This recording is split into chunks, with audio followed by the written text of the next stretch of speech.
Picture this. You're wearing a dress so enormous it could hide a dinner table underneath. You're corseted so tight that breathing feels like a privilege. You're standing in a grand ballroom, surrounded by lords and ladies, chandeliers flickering above, and you have to pee. But you're a Victorian woman, a pillar of poise, and answering nature's call while trapped in 20 pounds of skirts, steel hoops, and lace isn't just inconvenient.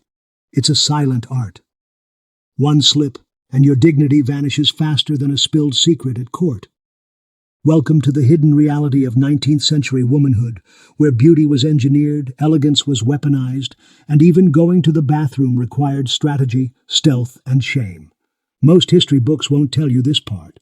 They'll praise the fashion, the manners, the moral superiority of the age. But what they skip are the secret chamber pots, the split-crotch undergarments, the elaborate code of silence, and the very real danger of being caught in the act while still expected to smile. Because for Victorian women, bathroom breaks weren't breaks at all. They were orchestrated operations of dignity versus discomfort, where a wrong move could mean social ruin. You were expected to look perfect, smell perfect, sit perfectly, and somehow never, ever show a single sign that you were a human being with needs. And trust me, the solutions they came up with ingenious, creative, occasionally horrifying, but always hidden behind layers of velvet, lace, and shame. Before we dive into this world of chamber pots, crinolines, and menstrual survival tactics, I'd love to know, where in the world are you watching from? Comment your city or country below. I'm always amazed how our shared curiosity connects us across continents. And if you're fascinated by the untold stories, the stuff your history teacher never mentioned, hit that subscribe button. There's a whole world of bizarre, brutal, and brilliant history waiting for you. All right, take a deep breath, not too deep. You're in a corset, remember? And let's time travel to the hidden battleground of Victorian womanhood, where using the bathroom was an act of survival dressed in silk. Every day, a Victorian woman suited up like a knight preparing for war. She began with a thin chemise, simple linen, the only layer touching her skin. Then came the corset, laced so tightly it reshaped her ribs. She learned to breathe shallowly, gracefully, without drawing attention to her discomfort. Over the corset came the petticoats, sometimes 4, sometimes 8. Each layer added bulk, volume, and insulation. But the real architectural marvel was the crinoline, a cage of steel hoops stitched together like a bird cage, designed to hold the skirts wide and regal. Some extended 6 feet across, turning the wearer into a walking monument. Now, try sitting, or navigating a narrow stairwell, or relieving yourself in any way. These dresses weren't just fashion, they were control devices, tools of class, modesty, and gender performance. The more elaborate the dress, the more respectable the woman, and the more impossible it became to manage the most basic bodily needs. There was no lifting these skirts. The weight, the layers, the rigid steel beneath, they weren't forgiving. And public restrooms? They didn't exist yet, at least not in any civilized form. So women had to innovate. Enter the chamber pot, a staple in every boudoir, lounge, and ladies' retiring room. But even using one wasn't simple. The pot had to be carefully positioned beneath the crinoline, blindly, discreetly, while the woman remained mostly upright. Maids assisted when possible. But at balls, in carriages, or long church services, women sometimes went hours without relief. They developed a technique, a subtle shift of weight, a rearranging of fabric, a tilt of the pelvis. It became a performance of silence. The goal? No one in the room would ever know. Meanwhile, society praised them for their grace, their mystery, their restraint, as if elegance naturally emerged from suffering. Chamber pots were more than porcelain bowls. They were symbols of social class, hidden in plain sight. Poor women used simple pots tucked beneath beds, but wealthy households turned them into elegant furniture. Commode chairs with padded lids, side tables with secret compartments, decorative wooden cases hiding the unspeakable within. In grand homes, maids floated through corridors like ghosts, checking, cleaning, replacing the pots without ever speaking of their purpose. Entire silent systems were in place to manage human needs without offending polite sensibilities. But the true mastery lay in the act itself. A Victorian woman couldn't just sit and go, not with 20 pounds of skirts pressing down and a rigid cage beneath. She learned to hover, to balance, to hold everything just so. And here's the shocking truth. Many didn't wear underwear. Early in the century, split-crotch drawers weren't common. In fact, drawers of any kind were often skipped, considered improper, even scandalous. The volume of skirts was thought modest enough. But as crinoline mishaps increased, skirts flipping in the wind, revealing more than intended, society adapted. The solution was brilliant: split drawers, 2 pant legs open in the middle.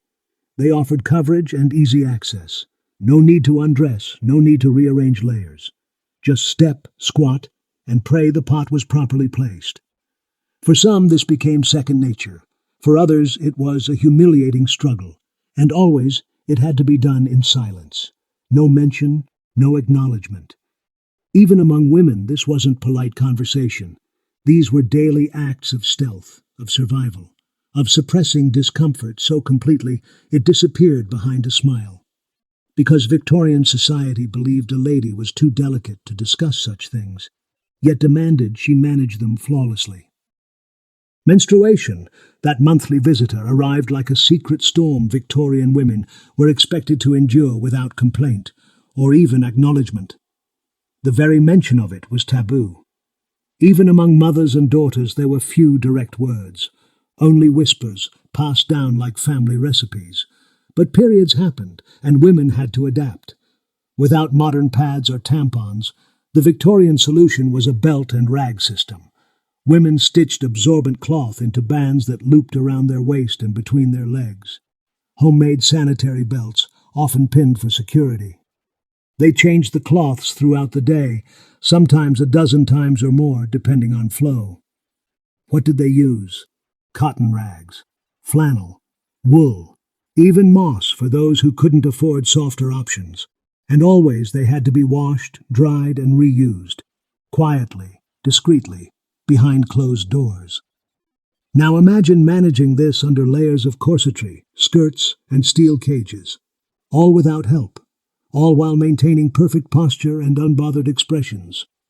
Many women became experts in body timing. They tracked their cycles obsessively, planned their social lives around flow days, and carried small bags of linen in case of emergencies. For the wealthy, ladies' maids played a vital role. They washed the cloths, adjusted the belts, and monitored supplies. But even they never spoke of it. Not openly, not directly. The real cruelty was psychological. Women were taught to feel shame for something biological, to hide pain, to erase evidence. Even fainting from cramps was framed as delicacy, not suffering. In this silence, women created secret sisterhoods. They passed on tips, hacks, and whispered advice: how to sit, how to hide a stain, how to nod at a maid without being seen.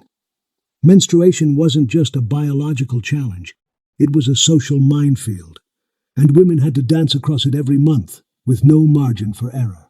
When you see Victorian women in portraits, elegant, pristine, glowing under candlelight, you might imagine they smelled like lavender and rosewater.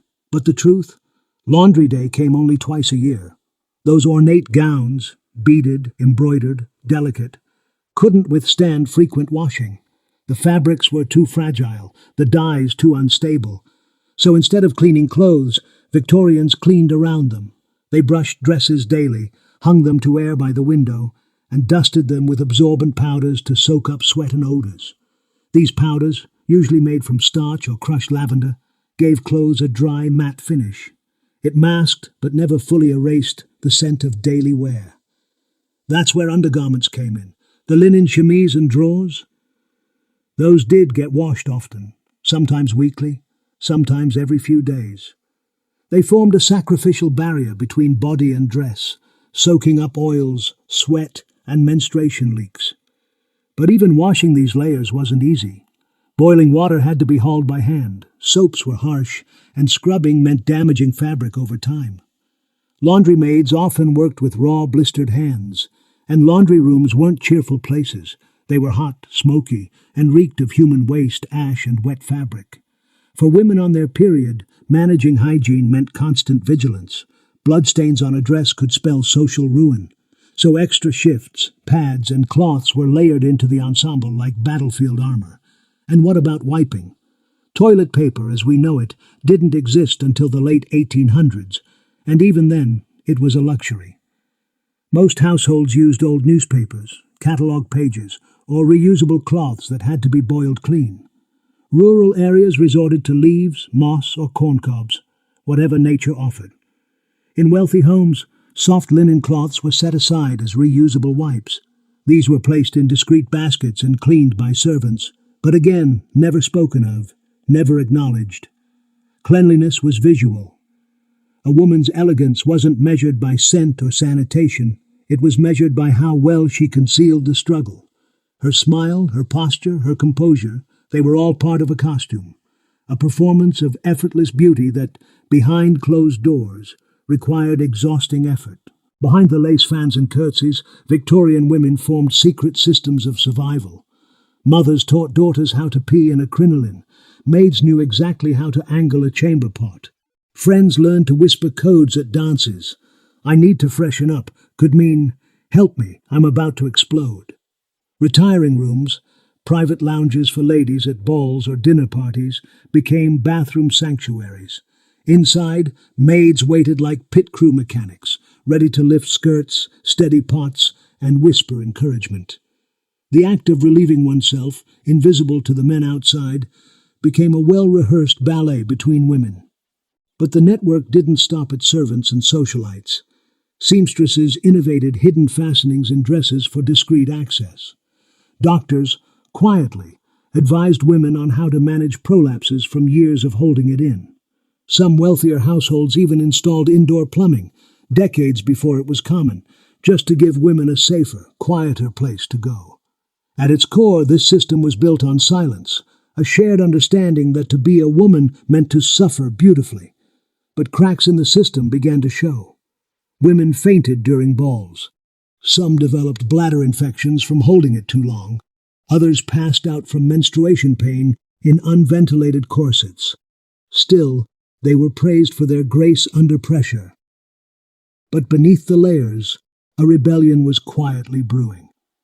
Female writers began to poke fun at the absurdity of fashion. Medical professionals, mostly women, began advocating for hygiene reform. Feminists argued that modesty shouldn't mean misery. The very thing that made Victorian women seem elegant, restraint, also taught them endurance, and that endurance became a weapon.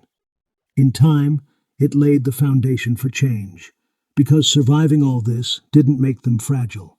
It made them fierce. They weren't just surviving a fashion era, they were outsmarting it.